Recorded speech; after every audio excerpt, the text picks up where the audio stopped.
আমরা এখন দেখে নেব কিভাবে মিশ্রণের ঘনমাত্রা এবং পিএইচ নির্ণয় করা যায় এবং এ বিষয়টি দেখার জন্য আমাদের খুবই সিম্পল একটা কনসেপ্টের মাধ্যমে আমরা এই ব্যাপারটা একদম ক্লিয়ার হতে পারবো। সেই সিম্পল কনসেপ্টটা কি? প্রথম কথা হচ্ছে আমরা জানি যে কিভাবে একটা মিশ্রণের প্রকৃতি নির্ণয় করা যায়। একটা মিশ্রণের ভিতরে যদি আমাদের এসিড অবশিষ্ট থাকে তাহলে মিশ্রণের প্রকৃতিটা হয় আমাদের অম্লীয়। যদি ক্ষারক অবশিষ্ট থাকে মিশ্রণের প্রকৃতিটা হয় আমাদের ক্ষারীয়। সে মিশ্রণের প্রকৃতিটা বের করার পর আমরা খুব সহজেই যে ডাটাগুলো পাবো সে ডাটাগুলোর মাধ্যমে মিশ্রণের ঘনমাত্রা এবং পিএইচটা বের করে ফেলতে পারবো। আমরা সিম্পল একটা উদাহরণের মাধ্যমে এটা দেখার একটু চেষ্টা করি। ধরে নাও তোমার এখানে ২ টা পাত্র দেয়া আছে। একটা পাত্রের ভিতর দেওয়া আছে আমাদের ১০০ centimetre cube, ১০০ centimetre cube, 0.5 molar তোমার সালফিউরিক অ্যাসিড দেয়া আছে এবং আরেকটা পাত্র আছে যে পাত্রের ভিতরে দেওয়া আছে গিয়ে তোমার এরকম করে ধরে নাও তুমি ২০০ centimetre cube, ২০০ centimetre cube, 0.1 molar এখানে দেওয়া আছে ধরো তুমি সোডিয়াম হাইড্রক্সাইড দেয়া আছে। এখন তোমাকে বলা হলো যে এই ২ টা পাত্র মিশ্রিত করলে ১ আর ২ নাম্বার পাত্র যদি আমরা মিশ্রিত করি, মিশ্রণের ঘনমাত্রা এবং পিএইচ কত? এটা করার জন্য আমাদের ১ম এ যে কাজটা করতে হবে সেটা হচ্ছে এই ২ টা পাত্র মিশ্রিত করার পর মিশ্রণের প্রকৃতিটা কেমন সেটা আমাদের সবার আগে বের করে নিতে হবে। মিশ্রণের প্রকৃতি বের করার পদ্ধতি আমরা জানি। এছাড়া আমি একটা সিম্পল একটা শর্টকাট পদ্ধতি দেখিয়ে দিচ্ছি। এই পদ্ধতিটার মাধ্যমে আমরা খুব সহজেই বের করতে পারবো আমাদের মিশ্রণের প্রকৃতিটা কেমন হবে। তুমি যে কাজটা করবে সেটা হচ্ছে তোমার এখানে ২ টা পাত্র আছে। একটা হচ্ছে এসিড পাত্র, একটা হচ্ছে আমাদের ক্ষারক পাত্র। তোমার এখানে একাধিক এসিড পাত্র, একাধিক ক্ষারক পাত্র থাকতে পারে। ওই একাধিক এসিড পাত্র কিংবা ক্ষারক পাত্র যাই থাকুক না কেন, তুমি যে কাজটা করবে সেটা হচ্ছে তুমি এখানে ইভিএস অফ এসিডটা বের করবে। ইভিএস অফ এসিডটা বের করবে। ওকে? তো ইভিএস অফ এসিড এখানে দ্বারা কি বুঝায়? এখানে হচ্ছে আমাদের তুল্য সংখ্যা। হচ্ছে আমাদের তুল্য সংখ্যা। এই তুল্য সংখ্যার সাথে আয়তন এবং ঘনমাত্রা তুমি গুণ করে দিবে কার? এসিডের। ওকে? তো আমাদের এখানে এসিড হিসাবে আসছে সালফিউরিক অ্যাসিড যার তুল্য সংখ্যা হচ্ছে আমাদের ২ এবং এখানে আয়তন দেয়া আছে কি আমাদের ১০০ সেন্টিমিটার কিউব। আয়তন আছে ১০০ সেন্টিমিটার কিউব এবং ঘনমাত্রা দেয়া আছে আমাদের 0.5 ওকে? তো এগুলো যদি আমরা গুণ করে দেই, আমরা এখান থেকে খুব সহজেই বুঝতে পারতেছি আমাদের এখানে মানটা আসবে ১০০। এটা আমাদের সালফিউরিক অ্যাসিডের জন্য তুমি একটা ভ্যালু পেলে। ওকে? ঠিক আছে, সালফিউরিক অ্যাসিডের ভ্যালুটা আমাদের হয়ে গেল। অপরপক্ষে তোমার ক্ষারক দেয়া আছে যেটা, সেটা ইভিএস অফ ক্ষারক বের করবে। ইভিএস অফ ক্ষারক, মানে হচ্ছে আমাদের তুল্য সংখ্যা। ক্ষারক হিসেবে আছে আমাদের এখানে সোডিয়াম হাইড্রক্সাইড, যার তুল্য সংখ্যা হচ্ছে তোমার ১ এবং এর আয়তনটা দেয়া আছে আমাদের ২০০ সেন্টিমিটার কিউব এবং ঘনমাত্রা দেয়া আছে আমাদের 0.1 যেটা আমরা গুণ করলে পেয়ে যাব ২০ পেয়ে যাব। এটা আমরা NaOH এর মানটা পেয়ে গেলাম। এখানে একটা বিষয় মাথায় রাখতে হবে, যদি আমাদের এখানে একাধিক অ্যাসিড দেয়া থাকে, ধরে নাও এখানে আমাদের ২ টা অ্যাসিড দেয়া আছে, তুমি টোটাল অ্যাসিডের ইভিএসটা বের করবা। অর্থাৎ তোমার ১ম অ্যাসিডের ইভিএস, ২য় অ্যাসিডের ইভিএস ২ টা যোগ করে তুমি যে ভ্যালুটা পাবে সেই ভ্যালুটার দিকে তুমি তাকাবে। তো একটু খেয়াল করে দেখো, তোমার এখানে অ্যাসিডের জন্য তুমি ভ্যালুটা পেলে ১০০, অপরপক্ষে ক্ষারকের জন্য ভ্যালুটা পেলে ২০। আমরা দেখতেই পাচ্ছি আমাদের এখানে ক্ষারকের পরিমাণটা কম আছে। এই গুণফলটা যার জন্য কম আসবে, আমাদের মিশ্রণের ভিতর তার পরিমাণটাও আমাদের কম আসবে। যেহেতু এখানে ক্ষারকের জন্য আমাদের গুণফলটা কম আসলো, তার মানে আমাদের এই মিশ্রণের প্রকৃতিটা হবে আমাদের অম্লীয়। অর্থাৎ আমাদের এখানে এসিডটা বেশি পরিমাণে আছে। তো আমরা এটা সমতুল্যের মাধ্যমে একটু দেখানোর চেষ্টা করি। মিশ্রণের প্রকৃতিটা আগে বের করব। তারপর আমরা খুব সহজেই পিএইচটা বের করতে পারবো। মানে অ্যাডিশনাল কাজটা হচ্ছে আমাদের মিশ্রণের প্রকৃতিটা আগে বের করা। তো আমরা এখানে বিক্রিয়াটা করব সালফিউরিক অ্যাসিড এবং সোডিয়াম হাইড্রক্সাইডের আগে বিক্রিয়াটা করে নিই আমরা। বিক্রিয়াটা করাটা আমাদের সমতুল্যের ম্যাথ করার জন্য খুব বেশি জরুরি কিছু না। সমতুল্য আমরা তুল্য সংখ্যা দিয়ে করি। মূল সংখ্যার কাজ এখানে নাই যদিও। তারপরও বিক্রিয়াটা করে নিলে ভালো। বিক্রিয়া করা ছাড়া আমাদের কি ম্যাথটা আসলে সম্পূর্ণতা পাবে না। তাই। তো এই দুটোতে যে বিক্রিয়া করি আমরা H আর OH মিলে তৈরি করলো কি আমাদের পানি তৈরি করলো। অপরপক্ষে সোডিয়াম এবং সালফেট মিলে সোডিয়াম সালফেট Na2SO4 তৈরি করলো। আমরা বিক্রিয়া সমতা করতে জানি খুব সহজেই। যেহেতু আমাদের সালফিউরিক অ্যাসিডের তুল্য সংখ্যাটা ২, এই ক্ষারকের সামনে আসবে ২, NaOH এর তুল্য সংখ্যা ১, অ্যাসিডের সামনে চলে যাবে ১। অপরপক্ষে সোডিয়াম সালফেট এটা হচ্ছে একটা লবণ যার তুল্য সংখ্যা হচ্ছে ২, এর সামনে যাবে ২ এবং পানির তুল্য সংখ্যাটা ১, তাই সোডিয়াম সালফেটের সামনে চলে যাবে ১। বিক্রিয়াটা আমরা এক্সট্রা হিসাবে করে রাখলাম। এখন আমাদের যে কাজটা করতে হবে সেটা হচ্ছে এখানে দেয়া আছে কি দেখো, ১০০ centimetre cube 0.5 molar sulphuric acid আছে। আমরা সমতুল্য দিয়ে অঙ্কটা করতেছি। সমতুল্য দিয়ে অঙ্কটা করার জন্য আমাদের প্রথমত যে কাজটা মাথায় রাখতে হয় সেটা হচ্ছে গিয়ে আমরা এদেরকে ১ম এ ১ মোলারে নিয়ে নেব। ১ মোলারে নিলে কত হয়? ১০০ এবং ০.৫ এই দুটি যদি আমরা গুণ করে দেই আমরা এখান থেকে ৫০ পেয়ে যাব। এই ৫০ সেন্টিমিটার কিউব হবে আয়তন এবং ১ মোলার হবে ঘনমাত্রা কার জন্য? সালফিউরিক অ্যাসিডের জন্য। ওকে? তো তুমি এখানে একটু খেয়াল করে দেখো, তুমি এখানে কাকে বেশি পেয়েছো? এসিডটাকে বেশি পেয়েছো, ক্ষারকটাকে কম পেয়েছো। তুমি মিশ্রণের প্রকৃতি নির্ণয়ের জন্য সবসময় মাথায় রাখবে, তোমার কাছে যেটা কম থাকবে, কমটাকে অলওয়েজ বেশিটায় কনভার্ট করবে। ওকে? তো কমটাকে আমরা কিসে কনভার্ট করব? আমাদের বেশিটায় কনভার্ট করব। ওকে? কমটাকে বেশিটাতে কনভার্ট করতে হবে। তো কমটাকে তুমি যদি বেশিটাতে কনভার্ট করো, তাহলেই তোমার দেখবে যে মিশ্রণের প্রকৃতিটা খুব সহজেই বের হয়ে যাবে। খুবই ম্যাজিক্যাল একটা ওয়েতে এটা বের হয়ে যাবে। যেহেতু তোমার সালফিউরিক অ্যাসিডটা বেশি আছে, এই বেশিটাকে তোমার কমটায় কনভার্ট করার কোনো প্রয়োজন নেই। তুমি কমটাকে বেশিটায় কনভার্ট করবে। কম আছে কি আমাদের? সোডিয়াম হাইড্রক্সাইড বা ক্ষারকটা কম আছে। তো আমাদের এখানে হবে কত? ২০০ centimetre cube, ২০০ centimetre cube, 0.1 molar. এখানে কি আছে আমাদের? সোডিয়াম হাইড্রক্সাইড আছে। এর সমতুল্য যদি করো, ২ টা গুণ করলে তুমি কত পাচ্ছ দেখো? ২ টা গুণ করলে তুমি পেয়ে যাচ্ছ এখানে ২০ পাচ্ছ। তার মানে ২০ centimetre cube, ১ molar sodium hydroxide, এটা তুমি পেলে। এখন এই সোডিয়াম হাইড্রক্সাইডটাকে তুমি বেশিটায় মানে সালফিউরিক অ্যাসিডে কনভার্ট করবে। সালফিউরিক অ্যাসিডে কনভার্ট করলে আমরা কনভার্টটা কিভাবে করি? আমরা জানি আমাদের কনভার্সনের ওয়ে হচ্ছে বিপরীতটার তুল্য সংখ্যা দ্বারা গুণ এবং নিজের তুল্য সংখ্যা দ্বারা ভাগ। তো যেহেতু তুমি সালফিউরিক অ্যাসিডে আসতেছো, সালফিউরিক অ্যাসিডের তুল্য সংখ্যাটা হচ্ছে ২। এই ২ দ্বারা তুমি ২০ কে ভাগ করবে, পেয়ে যাবে কত? ১০ এবং NaOH এর তুল্য সংখ্যা হচ্ছে ১। ১ দ্বারা গুণ করলে পেয়ে যাবে ১০। তাহলে দেখো তুমি এখানে সালফিউরিক অ্যাসিডের ২ টা পরিমাণ পেলে। একটা হচ্ছে ৫০, একটা হচ্ছে আমাদের ১০। এই ৫০ টা তোমার কাছে কি দেয়া আছে এবং ১০ সেন্টিমিটার কিউব সালফিউরিক অ্যাসিড তোমার প্রয়োজন। তাহলে আমরা কি ইজিলি বুঝতে পারতেছি এখানে আমাদের মিশ্রণের প্রকৃতিটা হচ্ছে অম্লীয়, অবশিষ্ট থাকবে আমাদের সালফিউরিক অ্যাসিড। তো আমরা বলতে পারি যে অবশিষ্ট সালফিউরিক অ্যাসিড সালফিউরিক অ্যাসিড কতটুকু আছে বলো দেখি আমাদের? এই ৫০ মাইনাস কত? ১০ মানে কত আমাদের বলো? ৪০ সেন্টিমিটার কিউব, ১ মোলার। এতটুকু আমাদের সালফিউরিক অ্যাসিড অবশিষ্ট থাকলো। এতটুকু সালফিউরিক অ্যাসিড যদি তোমার অবশিষ্ট থাকে, মিশ্রণের প্রকৃতিটা হবে অম্লীয়। তুমি চাইলে মিশ্রণের প্রকৃতি লিখতে পারো। বাট ঘনমাত্রা এবং পিএইচ নির্ণয়ের জন্য মিশ্রণের প্রকৃতি লেখাটা খুব বেশি জরুরি কিছু না। বাট তারপরে লিখে দাও আরকি। মিশ্রণের প্রকৃতি হচ্ছে আমাদের অম্লীয়। এই যে কাজটা আমরা করলাম, এটা হচ্ছে আমাদের মিশ্রণের প্রকৃতি নির্ণয় পর্যন্ত কাজ। এরপরেই আমাদের কি ঘনমাত্রা এবং পিএইচটা বের করতে হবে। ঘনমাত্রা এবং পিএইচটা কিভাবে বের করবে সেটা আমি দেখিয়ে দিচ্ছি। খুবই সিম্পল একটা ওয়ে।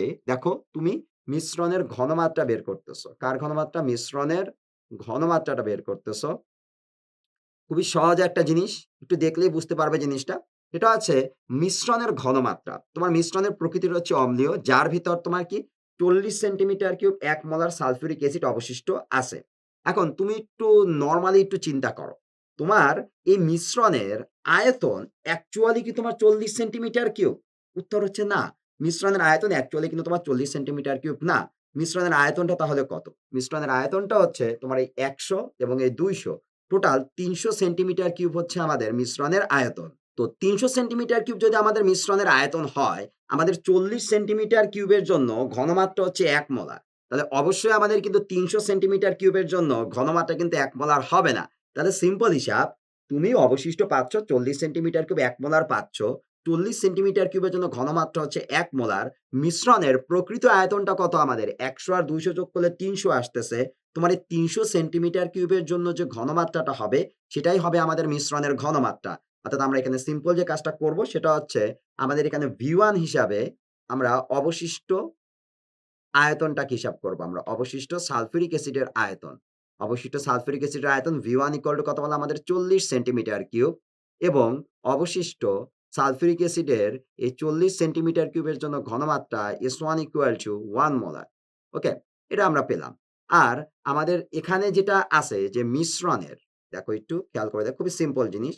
আমাদের মিশ্রণের আয়তন মানে প্রকৃত আয়তন যেটা আছে, মিশ্রণের প্রকৃত আয়তনটা হচ্ছে আমাদের কত হচ্ছে বলো? আমরা এটা V2 দেই যদি আমরা V2 আসতেছে আমাদের ১০০ প্লাস কত আমাদের ২০০, তার মানে কত আসতেছে আমাদের? ৩০০ সেন্টিমিটার কিউব আসতেছে আমাদের মিশ্রণের আয়তন। তো তুমি এখান থেকে মিশ্রণের ঘনমাত্রাটা খুবই সিম্পল একটা ফর্মুলার মাধ্যমে বের করতে পারবে। S2 what? তুমি ফর্মুলাটা কি জানো? একই যৌগের জন্য ২ টা আয়তন আর ঘনমাত্রা থাকলে আমাদের ফর্মুলাটা হচ্ছে V1S1 আমাদের V2S2। আমাদের V1 টা হচ্ছে যতটুকু অবশিষ্ট থাকে, V2 টা হচ্ছে আমাদের কি বলো? মোট আয়তন। তো সিম্পল হিসাব। অবশিষ্টটাকে V1S1 ধরবা আর মোটটাকে তুমি V2S2 ধরে মোট যে ঘনমাত্রা আছে বা মিশ্রণের যে ঘনমাত্রা আছে সেটা তুমি বের করে ফেলতে পারবে। তাহলে আমাদের এখানে S2 V1S1 ভাগ কত আমাদের V2। সো আমাদের V1 এর ভ্যালুটা এখানে আমরা কত পেলাম? V1 এর ভ্যালুটা হচ্ছে আমাদের ৪০ ইনটু 1 তাকে তুমি ৩০০ দ্বারা ভাগ করে দাও। তোমার এখান থেকে খুব সুন্দর করে অ্যান্সারটা চলে আসবে। আমি এটা একটু ক্যালকুলেশন করে দেখি আমাদের অ্যান্সারটা কত আসে। এখানে আমাদের ৪০ টাকে আমরা ৩০০ দ্বারা ভাগ করছি। তাহলে আমাদের অ্যান্সারটা চলে আসতেছে 0.133 মোলার। তার মানে এটাই হচ্ছে কি বলা আমাদের মিশ্রণের ঘনমাত্রা। আশা করি আমরা জিনিসটা বুঝতে পারলাম। এটা আমাদের কি ২ পাত্র না দিয়ে ৩ পাত্র, ৪ পাত্র যেকোনোটা হতে পারে।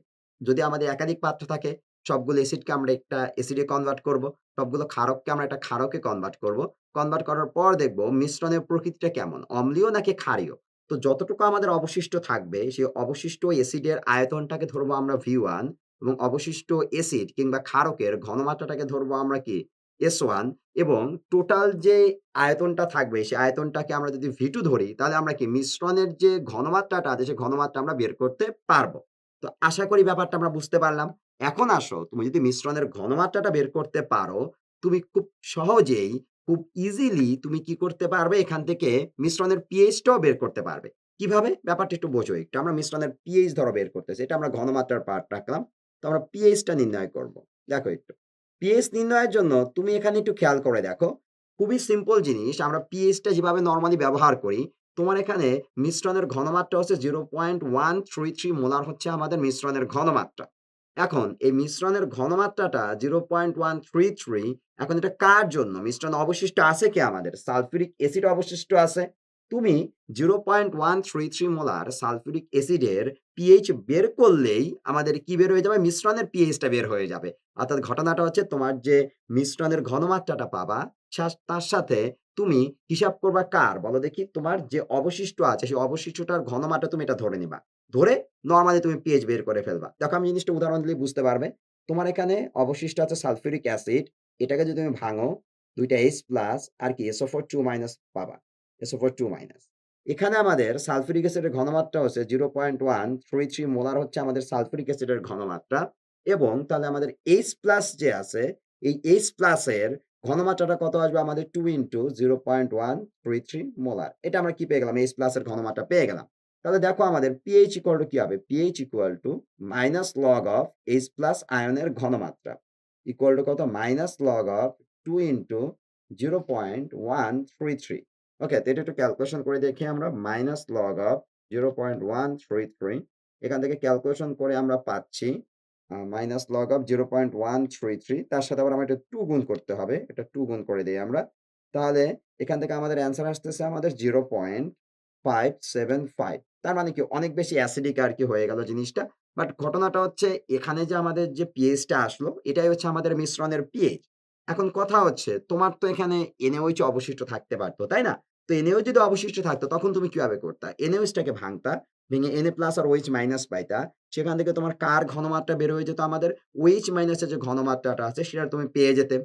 OH- এর ঘনমাত্রা পেলে আমরা জানি কি POH equal to minus log of OH- আয়নের ঘনমাত্রা আর আমাদের পিএইচ এবং পিওএইচ এর যোগফলটা হচ্ছে আমাদের 14।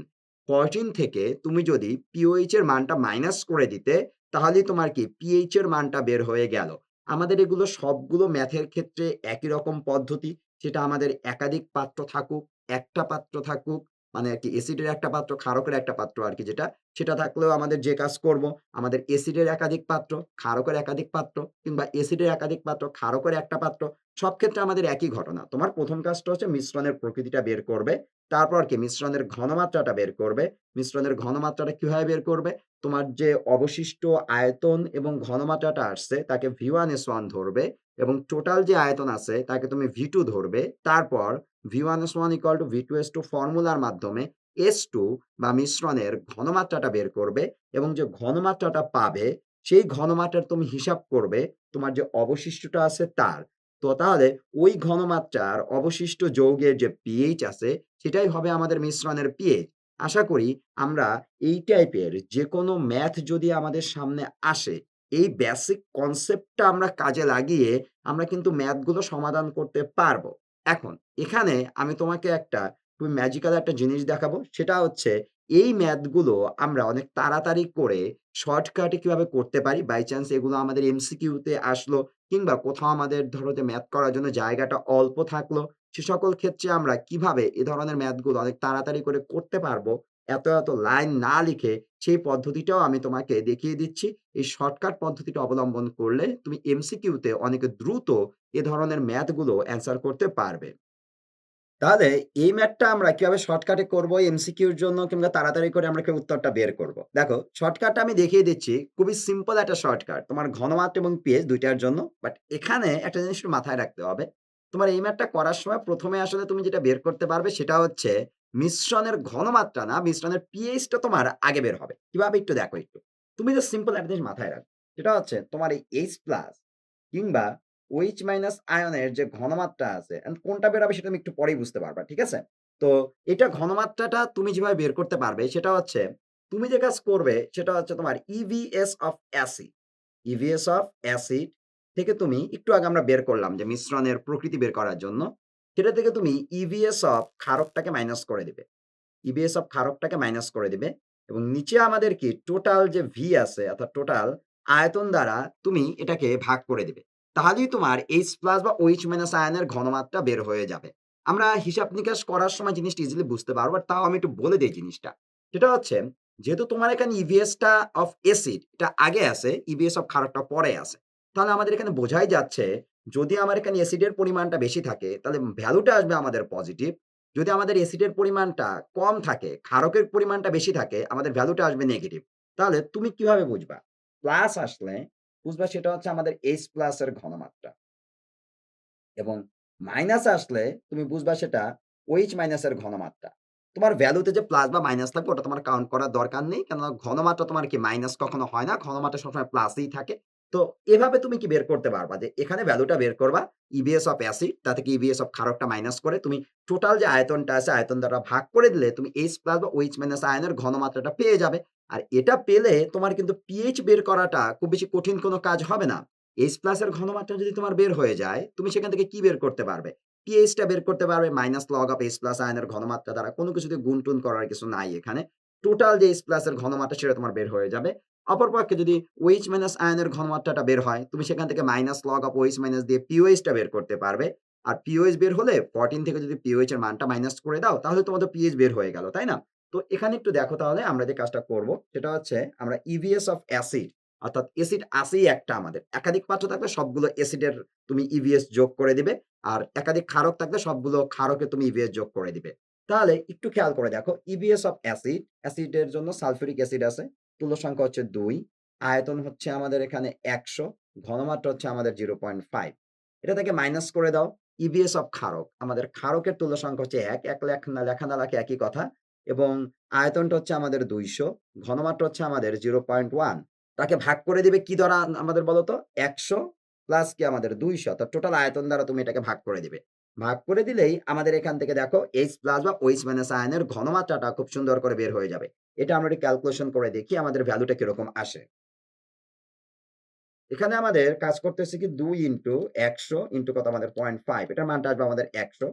তা থেকে আমরা মাইনাস করে দিব ২০০ ইনটু ০.১ যেটা হচ্ছে আমাদের ২০ অর্থাৎ হিসাব করে পাচ্ছি আমরা ৮০। এই ৮০ টাকে আমরা ৩০০ দ্বারা যদি ভাগ করে দেই, আমরা এখান থেকে ভ্যালুটা পেয়ে যাচ্ছি 0.266 এরকম একটা ভ্যালু আমরা পেয়ে যাচ্ছি। এই যে ভ্যালুটা পেলে এটাই হচ্ছে আমাদের H+ বা OH- আয়নের ঘনমাত্রা। তাহলে দেখো কত তাড়াতাড়ি আমাদের H+ বা OH- আয়নের ঘনমাত্রা বের হয়ে গেল। কোন বিক্রিয়া-টিক্রিয়া করা বা অনেক বড় করে লেখার কিছু আমাদের এখানে নাই। তাহলে তুমি যদি এখান থেকে এই H+ আয়নের ঘনমাত্রাটা পাও, তুমি খুব সহজেই কিন্তু pH বের করতে পারবে। pH equal to minus log of H+ আয়নের ঘনমাত্রা।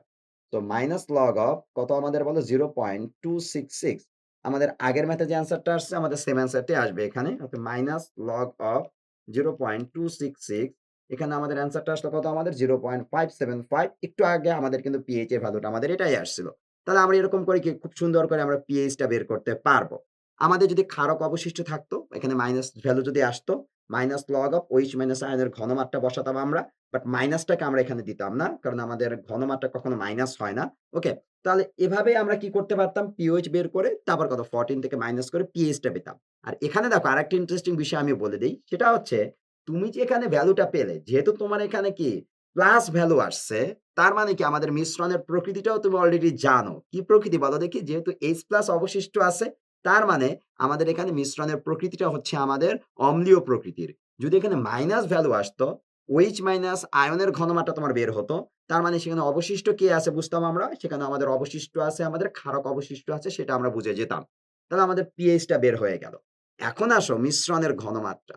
দেখো এটাও আমরা এই শর্টকাট ফর্মুলার মাধ্যমে দেখো কত সহজে বের করতে পারি।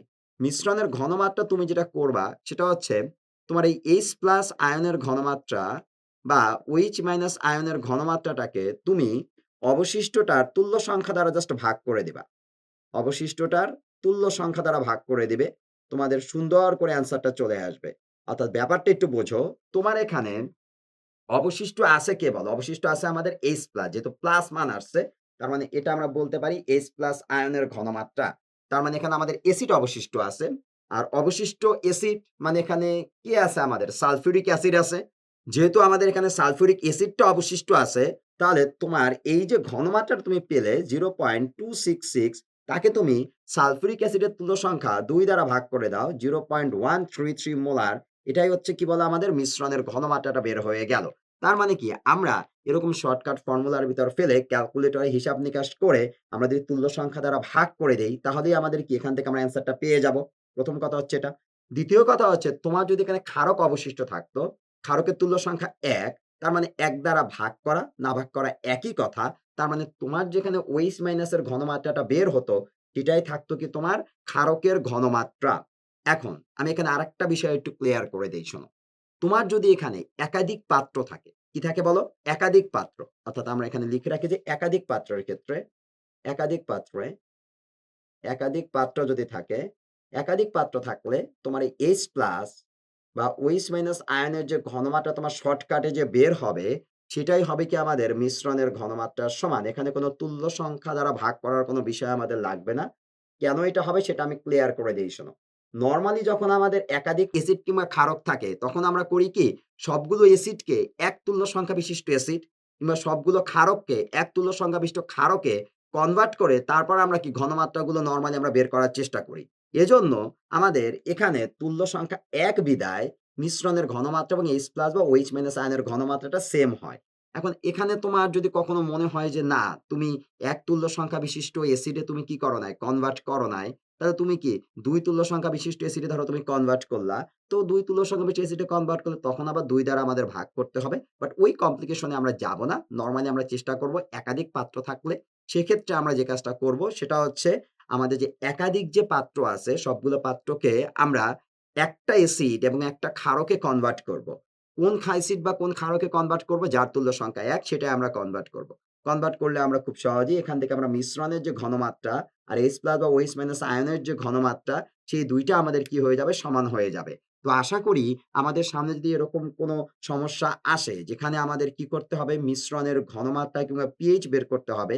আমরা খুব সহজেই ম্যাথমেটিক্যাল ওয়েতে সেটা বের করতে পারবো। আমরা সেটা চাইলে শর্টকাট ওয়েতেও বের করতে পারবো। তো এই রিলেটেড আরো কিছু গাণিতিক সমস্যা আমরা যখন দেখে নিব, তখন আমাদের কাছে এই রিলেটেড যে কনফিউশন গুলো আছে, সব কনফিউশন গুলো আমাদের খুব সহজেই দূর হয়ে যাবে।